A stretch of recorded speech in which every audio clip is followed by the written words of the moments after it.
Continuamos con más de Podium. Hablamos del caso del capitán de corbeta Costa Arévalo. ¿Existe tortura en Venezuela?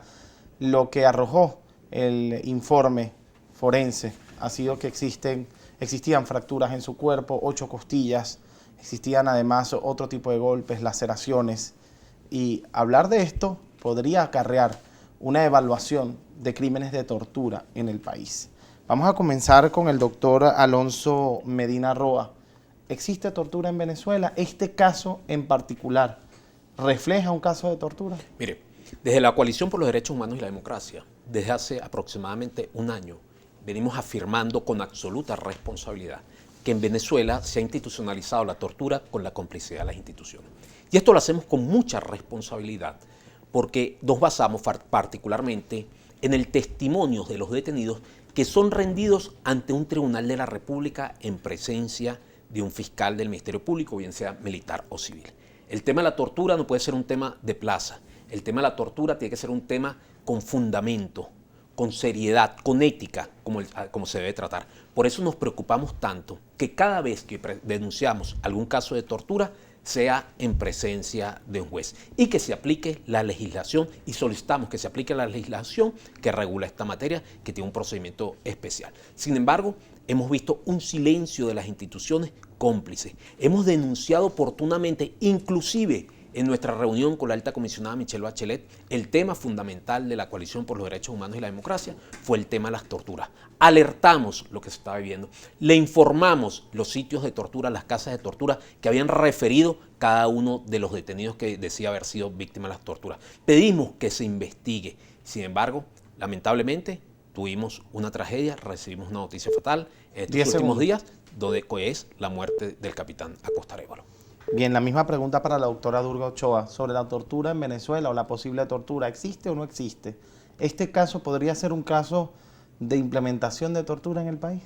En el caso del capitán Arévalo, no puedo establecer en este momento la emisión de una opinión de que existió tortura, porque no hay, desde la opinión pública, porque no tengo acceso al expediente, la determinación del informe de la práctica de la autopsia forense a los efectos de determinar si hubo o no es tortura. Cualquier determinación, elemento característico que se ventile a través de redes sociales, desde el punto de vista jurídico, eso no tiene ningún tipo de validez. Podrá tener validez del chisme, del cuento, de lo que tú desees expresar, pero no desde el punto de vista jurídico. En esta oportunidad debo establecer de forma clara que si en el caso del capitán Arévalo se generaron condiciones a los efectos de establecer acciones de tortura y que son la causante de la muerte, pues el Ministerio Público debe generar todas las acciones necesarias como titular de la acción penal para establecer las responsabilidades pertinentes.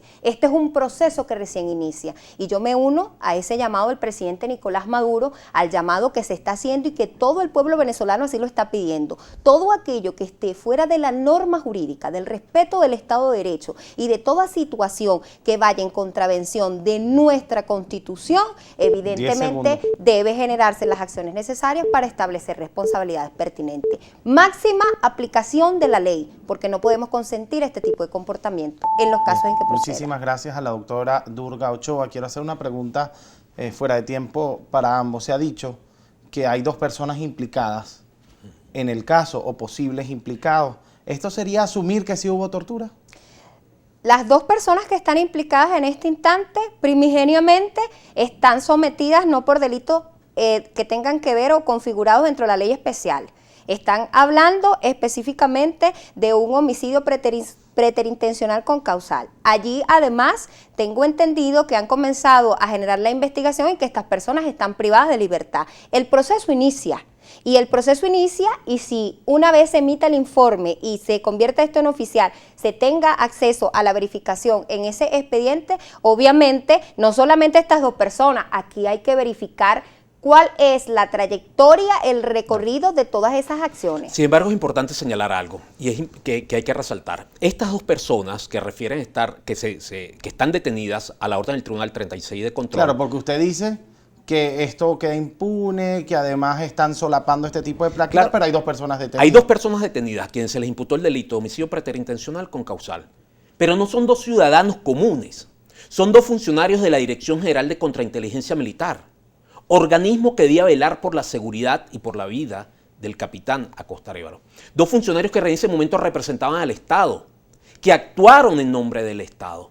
Porque más aún, debemos recordar que el día miércoles 26, un representante del sector oficial, en un programa de televisión que se transmite los miércoles, manifestó que el capitán Acosta Arévalo lo tenían a buen resguardo de las autoridades, a buen resguardo, que lo tenían las autoridades venezolanas. Es decir, la custodia del capitán Acosta Arévalo estaba bajo el Estado. Sobre eso no hay cuestionamiento. Como todo detenido, Y está bajo la entonces, protección del Estado. por supuesto que la consecuencia, el resultado final, fue durante su reclusión. Claro, pero ahora hay una pregunta también interesante. El hecho de que haya 2 personas detenidas no libra al Estado de la complicidad del hecho. Lo que pretenden burlar Porque usted dijo es que eran cómplices, es la entonces. legislación de la materia, porque el delito de homicidio preterintencional con causal podría generar responsabilidad penal individual como cualquier tipo penal. Sin embargo, el delito de tortura podría generar, de alguna manera, alguna responsabilidad del Estado. Pero más aún, obliga por mandato de ley la cadena de mando de estos funcionarios. Claro, porque en materia penal hay responsabilidad por acción y por omisión. Claro, y también la tortura está contemplada en el derecho penal internacional, está contemplada en los tratados. No, y además La en el, Convención contra la ¿Cómo Tortura. no? en el Estatuto de Roma, además. pero Es- yo- Y hay una convención contra la tortura, particularmente. Es importante, aquí tenemos que complementar algo para aclararle, porque esto es un debate que da gusto, es de altura y tiene que ser siempre así de altura. Qué maravilloso si pudiésemos hacer esto permanentemente en el país. A Creo que pesar de sería. tener ideologías distintas, podemos compartir criterios y llegar a conclusiones, inclusive donde podamos tener coincidencia. Hay un punto aquí que debemos señalarle al pueblo venezolano. La responsabilidad del funcionario es individual. No me involucres al Estado Claro, pero hasta cuando que yo es tortura, determine. cuando es Permítame para tortura, terminar claro. la idea, doctor. Seguro, disculpa, disculpa. Ajá. Cuando yo determino la responsabilidad del Estado, tengo que haber verificado un cúmulo de elementos constituidos como elementos de convicción dentro del proceso de investigación para poder establecer este tipo de responsabilidad. El Estado, a través de su máxima autoridad ejecutiva, que es el presidente, ha dicho, yo necesito que aquí se verifiquen las responsabilidades pertinentes. El Ministerio Público es el titular de la acción penal, salió el fiscal general, aquí estamos actuando con el procedimiento. Hay una fiscalía ya llevando esta causa. Ya hay 2 personas privadas de libertad. El proceso apenas inicia. No podemos establecer conclusiones donde se diga que el Estado es el responsable o que sencillamente se están actuando bajo una actitud cómplice, porque eso es confundir al pueblo venezolano. Claro, doctora, el proceso está iniciando. pero permítame Debemos aclararle- dejar que el proceso se desarrolle permítame para aclararle- tener conclusiones acertadas y apegadas a ese respeto del Estado de Derecho. Totalmente de acuerdo con usted. Pero es importante que sepa que, por ejemplo, la Fiscalía 34 Nacional al día de hoy no ha entregado el cadáver.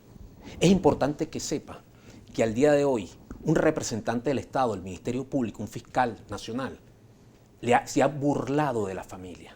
La cita en una oportunidad a la Fiscalía y no la atiende. Le dicen que venga mañana, le dicen que venga después. Es importante que sepa que el Tribunal de Control no acepta la representación, el Tribunal 36 de Control no acepta la representación de la víctima, alegando que la hermana no tiene la cualidad de víctima, cuando la norma procesal establece que cualquier pariente hasta el 4º grado de consanguinidad y segunda afinidad puede asumir el rol de víctima. Cuando nos plantean un caso como este, antecedentes o comenzando el proceso se inicia de esta manera, evidentemente que ya hay un cuestionamiento Bien. general. El tiempo en televisión es Disculpen. súper corto. Nosotros tenemos que hacer una pausa. De hecho, no hice la siguiente pregunta de este bloque, pero esto es un debate de alto nivel en definitiva. Nosotros vamos a un corte. En la próxima parte queremos saber también su opinión a través de las redes sociales @podiumpisogb y la etiqueta Podium Derecho. En la próxima parte seguimos hablando del capitán Rafael Acosta Arévalo y de otros temas que tienen que ver con los derechos humanos en Venezuela. Ya volvemos con más.